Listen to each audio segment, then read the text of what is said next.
الحمد لله رب العالمين والصلاة والسلام على رسول الله الأمين وعلى آله وصحبه أجمعين أما بعد. Allah subhanahu wa ta'ala nous enseigne dans son livre qu'il nous éprouve par toutes sortes d'épreuves. Vous serez certes éprouvés par un peu de peur, de faim, de diminution dans vos biens, dans les âmes, c'est-à-dire par la mort des proches et de ceux que vous aimez, ainsi que des cultures. Et annonce la bonne nouvelle aux endurants, ceux qui lorsqu'ils sont touchés par un malheur disent c'est Allah que nous appartenons et c'est vers lui que se fera notre retour. À ceux-là on promet, ou bien ceux-là auront des prières émanant de leur Seigneur, c'est-à-dire qu'Allah subhanahu wa ta'ala fera leurs éloges auprès des anges les plus rapprochés. Ils auront également une miséricorde et voici les bien guidés. Ces trois grandes récompenses sont accordées à ceux qui lors de l'épreuve se montrent endurants et invoquent Allah subhanahu wa ta'ala et patientent. Et parmi les grandes épreuves, comme je l'ai cité la semaine passée, la perte des enfants, le fait d'être éprouvé par la mort d'un de nos enfants. Et lors de l'épreuve, les gens se divisent en plusieurs catégories. Il y a ceux qui se révoltent contre le décret d'Allah tabaraka wa ta'ala. Ceux-là ont raté leur épreuve. Et il y a ceux qui se montrent endurants. À ceux-là, Allah subhanahu wa ta'ala leur a promis d'énormes choses. Et ici, je vais vous citer quelques histoires de nos pieux prédécesseurs afin qu'on en tire les meilleures leçons.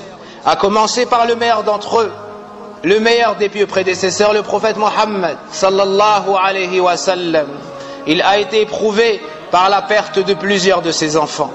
Et comme vous le savez, aucun de ses fils, il n'a vu grandir aucun de ses fils. Et parmi ses filles, certaines sont décédées de son vivant. Certaines sont décédées de son vivant, au minimum 2 d'entre elles. Anas ibn Malik radiallahu anhu nous dit que le prophète sallallahu alayhi wa sallam est entré chez Abi Sayf. Abi Sayf est l'époux de celle qui allaitait son fils Ibrahim. Et son fils était tombé gravement malade. Son fils était tombé gravement malade. Le prophète sallallahu alayhi wa sallam l'a pris dans ses bras. Il l'a embrassé et il l'a senti. Puis, il est revenu à un autre moment et il a vu que son fils était en train de mourir et avait ses derniers souffles. Alors le prophète sallallahu alayhi wa sallam l'a pris contre lui et ses larmes se sont mises à couler. Alors Abdurrahman ibn Auf lui a dit, même toi, ô messager d'Allah, même toi tu pleures lorsqu'il y a cette épreuve. Le prophète sallallahu alayhi wa sallam lui a dit, oh le fils d'Aouf, sache que c'est une miséricorde qu'Allah a mis dans le cœur du croyant. Le fait de pleurer par miséricorde pour l'enfant qui décède, c'est une miséricorde qu'Allah a mis dans le cœur du croyant. Puis il a continué de pleurer et a dit, certes les larmes coulent, le cœur s'attriste. Certes les larmes coulent, le cœur s'attriste, mais on ne dit que ce qui plaît à notre Seigneur. Et certes, nous nous attristons de nous séparer de toi, Ibrahim. C'est ainsi que s'est comporté le prophète sallallahu alayhi wa sallam. Donc ça, chers frères et chères sœurs, que vous n'êtes pas les premiers à avoir été éprouvés par la perte d'un enfant. La meilleure créature auprès d'Allah tabaraka wa ta'ala, celle qui a la meilleure place auprès du Seigneur des mondes, a été éprouvée par cela à plusieurs reprises. Mais ici, il nous enseigne comment nous comporter lors de l'épreuve, avec endurance, avec patience, et on ne doit dire que du bien et que ce qui plaît à Allah tabaraka wa ta'ala. On tire également de ce hadith qu'il n'y a pas de mal à pleurer lors de la difficulté ou d'une grande tristesse, et que cela ne vient pas à l'encontre de l'endurance. Un autre parmi les prophètes qui ont été éprouvés, Yaqub alayhi salam, comme on peut le lire dans Surat Yusuf. Les enfants de Yaqub lui ont demandé la permission de sortir jouer avec Yusuf alayhi salam. Et Yaqub préservait énormément Yusuf et ne le laissait pas sortir. Donc, ils ont insisté auprès de leur père. Ils ont insisté auprès de Yaqub alayhi salam qui céda et leur donna la permission de sortir avec Yusuf pour s'amuser.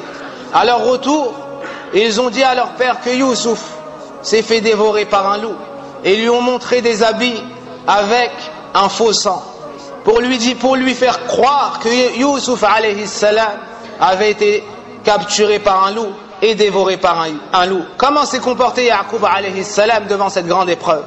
Imaginez un homme qui perd un enfant, celui qu'il aime le plus parmi l'ensemble de ses enfants, son enfant préféré, Yaqub alayhi salam a dit fasabrun jamil, j'endurerai de la meilleure parole. Ibn Taymiyyah nous explique ce terme en disant c'est une endurance sans aucune plainte. Certaines personnes, lorsqu'elles sont éprouvées, disent beaucoup de choses et beaucoup de mauvaises paroles, se plaignent et se révoltent contre le destin. Puis à la fin, elles disent je patiente.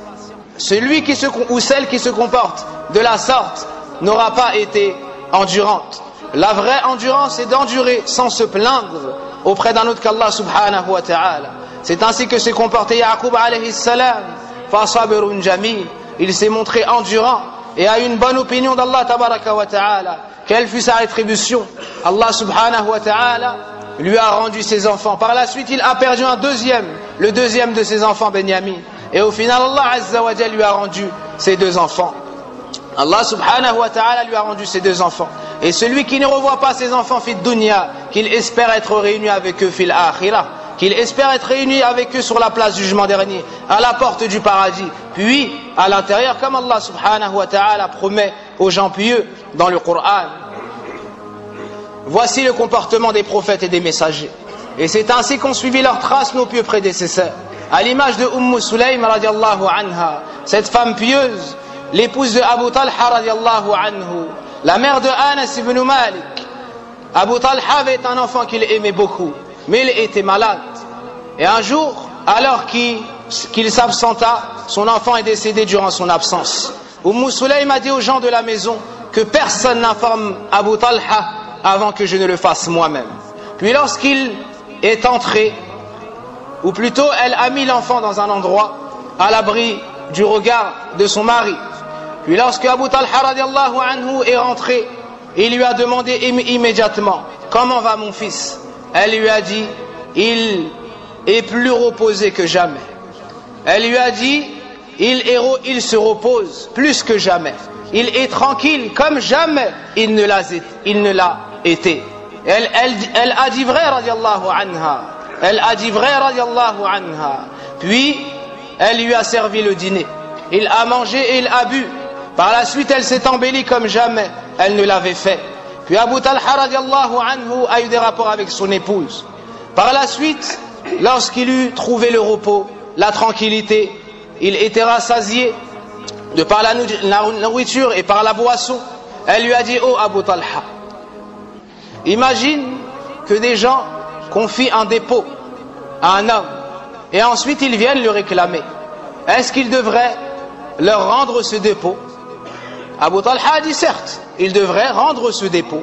Puis Sulaym lui a dit alors espère la récompense auprès d'Allah car il a repris ton enfant. Alors espère la récompense auprès d'Allah car il a repris ton enfant. Abu Talha radiallahu anhu s'est mis en colère et lui a dit tu m'as laissé me souiller avec toi puis tu me parles de mon fils. Il s'est levé, s'est éloigné d'elle. Au matin, il est parti trouver le prophète sallallahu alayhi wa sallam et il lui a raconté son histoire. Le prophète sallallahu alayhi wa sallam lui a dit tu as commercé avec ton épouse cette nuit? Il a répondu oui. Puis le prophète sallallahu alayhi wa sallam a fait dua pour eux en demandant à Allah azza wa jal qu'il bénisse cette union, qu'il bénisse ce qu'ils ont fait cette nuit. Que s'est-il passé, chers frères? Sulaym tomba enceinte de ce rapport. Elle a eu un enfant qu'ils ont appelé Abdullah. Puis ils l'ont amené au prophète sallallahu alayhi wa sallam qui avait certaines dates et il lui a passé la salive après avoir mâché cette date au palais et a frotté son doigt avec le palais de cet enfant, au palais de cet enfant. Sufyan ibn Uyayna nous raconte et nous dit un homme parmi les Ansar a dit qu'Allah azza wa jal a accordé 9 enfants à cet enfant Abdullah. Il lui a accordé 9 enfants qui ont tous été savants du Coran. Il lui a accordé 9 enfants et chacun de ces 9 enfants sont devenus des lecteurs et des savants du Coran. C'est ainsi qu'Allah subhanahu wa ta'ala accorde ses bienfaits à ceux qui se montrent endurants. Voici comment cette femme a accueilli le décret d'Allah tabaraka wa ta'ala, s'est montrée patiente et endurante au point d'avoir raffermi son propre mari radiallahu anhuma. Et c'est ainsi que se comportaient les pieux prédécesseurs à l'image de Omar ibn Abdel Aziz. Lorsque son fils Abdul Malik est tombé gravement malade, il l'a visité et lui a dit comment te sens-tu ô mon fils? Et il lui a dit je me vois proche de la mort. Je me vois proche de la mort. Je me compte déjà parmi les morts. Alors son père lui a dit que tu meurs avant moi et que je t'espère dans mes récompenses auprès d'Allah, mes préférables ou mes plus aimés, que le fait que je meure avant toi et que toi tu m'espères dans tes récompenses auprès d'Allah. Puis l'enfant a dit: ce que tu aimes, ô mon père, m'est préférable à ce que j'aime moi-même. Par la suite, son enfant est décédé. Lorsque son enfant est décédé, Omar ibn Abdel Aziz, rahimahullah ta'ala, s'est montré endurant et patient. Il a remercié Allah Azza wa Jal et s'est montré endurant. Puis il a dit: oh mon fils, tu es certes, comme Allah l'a décrit dans le Coran, l'argent et les enfants sont la beauté de ce bas monde. Et après ton décès, j'espère que maintenant tu feras partie des mes récompenses les plus durables. Il s'est montré endurant. Et lorsqu'il a enterré son fils, il a dit: Wallahi, cet enfant je l'ai aimé depuis le jour où j'ai su qu'il allait venir au monde. Depuis le jour où on m'a annoncé la bonne nouvelle de cet enfant, je l'ai aimé. Il n'y a pas un jour où je l'aime plus que celui-ci, que le jour où il est décédé. Il n'y a pas un jour où je l'aime plus que celui-ci. Puis il a dit: oh Allah, pardonne à mon fils Abdul Malik et à tous ceux qui font dua pour lui. Et à tous ceux qui font dua pour lui. Donc les pieux prédécesseurs savaient qu'en endurant cela, Allah subhanahu wa ta'ala leur avait promis le paradis sur la bouche du prophète sallallahu alayhi wa sallam.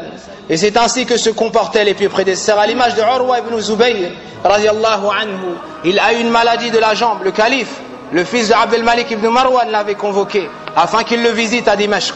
En chemin, il a eu la gangrène. Arrivé à Dimashq, les médecins ont dit qu'il fallait lui couper la jambe. Ils lui ont coupé la jambe et il a dit: Alhamdulillah, inna lillahi wa inna ilayhi raji'un. Pendant ce temps-là, son fils était parti jouer avec les chevaux du gouverneur. Et un cheval lui a mis un coup de sabot. L'enfant est décédé. L'enfant est décédé, donc il a perdu sa jambe. Puis on lui a annoncé la nouvelle, la triste nouvelle, que son enfant est décédé. Savez-vous ce qu'il a répondu? Il a répondu: Allahumma lakal hamd, inna lillahi wa inna ilayhi raji'un. Oh Allah, à toi revient l'ensemble des louanges. C'est à Allah que nous appartenons et c'est vers lui que se fera notre retour. Oh Allah, joins-moi au paradis avec ma jambe et avec mon fils. Oh Allah, joins-moi au paradis, ma jambe et mon fils. Permets-moi de retrouver au paradis ma jambe et mon fils. Et les histoires sont plus nombreuses que cela. نسأل الله سبحانه وتعالى بأسمائه الحسنى وصفاته العلى أن يصبرنا عند البلاء وأن يدفع عنا كل سوء ومكروه. ربنا آتنا في الدنيا حسنة وفي الآخرة حسنة وقنا عذاب النار. اللهم اشف مرضانا ومرضى المسلمين. اللهم اغفر لنا ولوالدينا. اللهم اغفر لنا ولوالدينا. اللهم اغفر لنا ولوالدينا. وصل اللهم وبارك على نبينا محمد وعلى آله وصحبه أجمعين. سبحانك اللهم وبحمدك أشهد أن لا إله إلا أنت أستغفرك وأتوب إليك وأقم الصلاة.